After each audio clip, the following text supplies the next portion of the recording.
అయితే దీనిపైన ఆంధ్రప్రదేశ్లో ఒక వార్త వచ్చింది. సరే, కాంగ్రెస్ పార్టీ సర్కారు, కాంగ్రెస్ సర్కారును మనం సమర్థించుకునే విధంగా ఒక వార్త వచ్చింది. ఏమని?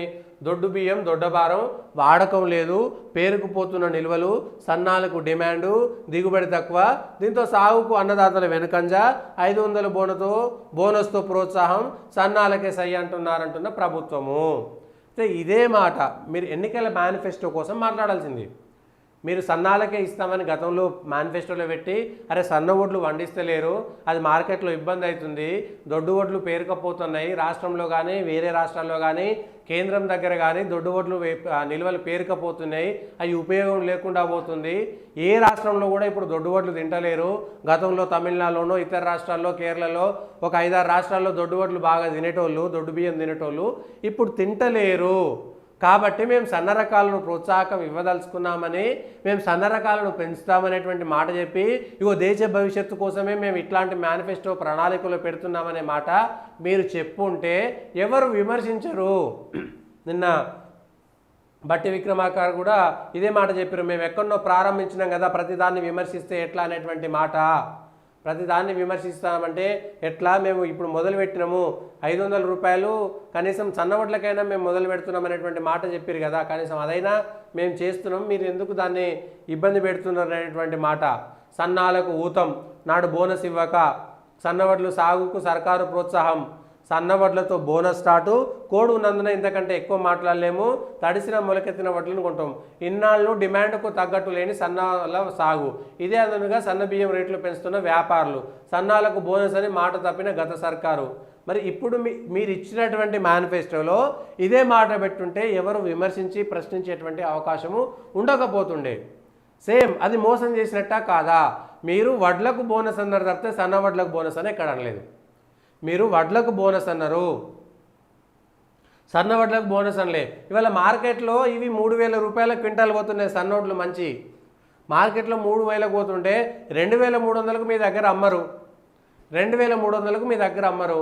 వాడు 3000 రూపాయలకే రైతులు 3000 రూపాయలకు ప్రైవేట్గా అమ్ముకుంటారు, లేకపోతే వాటిని ఒడ్లు పట్టించి బియ్యం తీసుకుపోయి మార్కెట్లకు అమ్ముకుంటారు.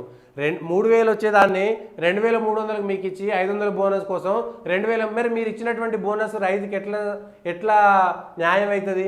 రైతులకు ప్రోత్సాహకం ఎట్లా అవుతుంది? ఆ రైతు మీ బోనస్ తీసుకోకుండా ప్రైవేట్గా అమ్ముకుంటుంటే మీరు ఇచ్చేటువంటి 500 బోనస్ రైతుకి ఎట్లా చెందుతుంది, ఎట్లా రైతుకు చేరుతుంది? ఆ కిటికీ ఏందో చెప్పాలి.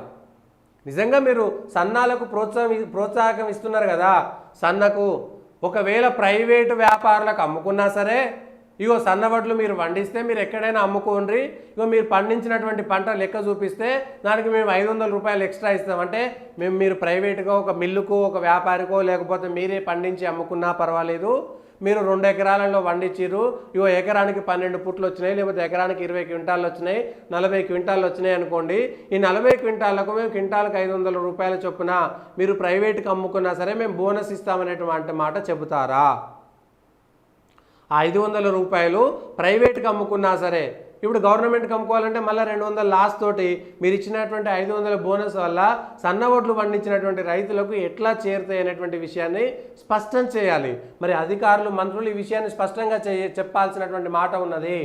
సన్న ఓట్లతోటి బోనస్ అంటున్నారు. ఈ సన్న ఓట్లకు మీరు మార్కెట్ రేట్ కంటే తక్కువ ఉంటే, ప్రైవేట్ మార్కెట్లో 1800 సన్నోట్లు ఉండేవి, మేము ప్రోత్సాహకం ఇచ్చి చేస్తున్నామంటే మాట అనుకోవచ్చు. వాళ్ళు ఆల్రెడీ 3000కి అమ్ముకుంటా అంటే మేము 2500 బోనస్ ఇస్తాం, 2300 ఎంఎస్పి, దానికి 500 కలుపుతాం, 2800కి అమ్ముకోమంటే ఎట్లా అమ్ముకుంటాడు? దాంట్లో ఏం తిరకాసు ఉన్నది? 10 లక్షల ఎకరాలు సాగు చేయలేదు, వానాకాలం 50% పెరిగేటువంటి ఛాన్స్ ఉందట. పెరిగితే ఎట్లు ఇస్తారు? పోనీ ఆ సన్నోడ్లలో చెడిపోయినటువంటి వడ్లు, ఆ సన్నోడ్లలో తడిసినటువంటి వడ్లు తక్కువ అంటే మార్కెట్ రేట్ కంటే తక్కువ వచ్చినటువంటి వాళ్ళకు ఇక్కడ వచ్చి మళ్ళా గవర్నమెంట్ కొనుగోలు దగ్గరలో పోతే 500 రూపాయలు బోనస్ ఇస్తారా? ఆ విషయం కూడా చెప్పాలి. ఆ విషయంలో తడిసినవి కానీ లేకపోతే తాళ్ళు ఉన్నటువంటివి కానీ నాసిరకం సన్న వడ్లకు కానీ మేము తీసుకుంటాం, మార్కెట్ రేట్లో మీరు 3000 రూపాయలకు అమ్ముకోలేనటువంటి వాటిని, లేదంటే ఎంఎస్పి 2300 కంటే తక్కువ ధర మీకు పడితే మార్కెట్లో, అప్పుడు మా దగ్గర రండి అని చెప్తారు. ఏమైనా ఎక్కడో ఆ లింక్ మిస్ అయినట్టు అనిపిస్తలేదా? సన్నాల సాగు పడిపోయింది, ఎందుకంటే కష్టాలు ఉన్నాయి. ఇప్పుడు వాళ్ళకి ఎట్లా ఇస్తారు? ఏ ధర వస్తే మీరు ఇస్తారు? వచ్చినటువంటి సేకరణ ద్వారా వచ్చినటువంటి దాంట్లో మీరు ఎవరికి ఇస్తారు? ఈ అంశాలపైన క్లారిటీ లేదు, ఎక్కడో మిస్ అయిపోయింది.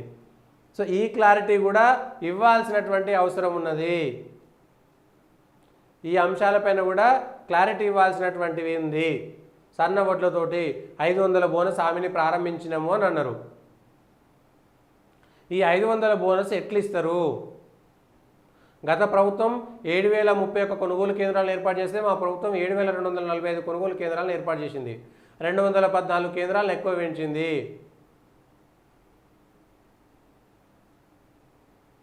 ఇది ప్రతిపక్షాలకు నచ్చకనే టీఆర్ఎస్ బీజేపీ నాయకులు అబద్ధాలు చెప్తున్నారు. మొలకెత్తిన ధాన్యం, తడిసిన ధాన్యం కొనుగోలు చేయలేదు గత ప్రభుత్వం. ఈ విషయాన్ని వేలాది మంది రైతులు నా పాదయాత్ర సమయంలో గోడును నిలబోసుకున్నారు. వరి వేస్తే ఉరి అన్న వ్యక్తి మాకు చాలా తేడా ఉంది. కానీ ఈ 500 బోనస్ అనేటువంటిది సన్న ఓట్లల్లో క్లారిటీ రాలేదు. బట్టి విక్రమార్క గారు, కాంగ్రెస్లో ఉన్నటువంటి వాళ్ళు, వ్యవసాయ శాఖలో ఉండేటువంటి వాళ్ళు, మార్కెటింగ్ శాఖలో ఉండేటువంటి వాళ్ళు దయచేసి దీనిపైన క్లారిటీ ఇవ్వాలి. ప్రజలకు అనుమానాలే ఉన్నాయి. దాంట్లో 500 రూపాయల బోనస్ ఎట్లా వస్తుంది అనేటువంటిది క్లారిటీ లేదు. ఆ క్లారిటీ మిస్ అయింది. ప్లస్ ఇంకొకటి ఏంటంటే, మీరు అన్ని వడ్లకు, మీరు సన్న రకాలకని మీ మేనిఫెస్టో పెట్టలే, వడ్లకు 500 రూపాయలు బోనస్ ఇస్తామన్నారు, ఇవ్వలేదు. సో దాన్ని బట్టి మీరు మాట తప్పినట్టే. మహిళలకు ఉచిత బస్సు అన్నారు, కానీ లగ్జరీ లేకపోతే పల్లె వెలుగు ఎక్స్ప్రెస్ అనలేదు. సో అట్లా కూడా మీరు మాట తప్పినట్టే.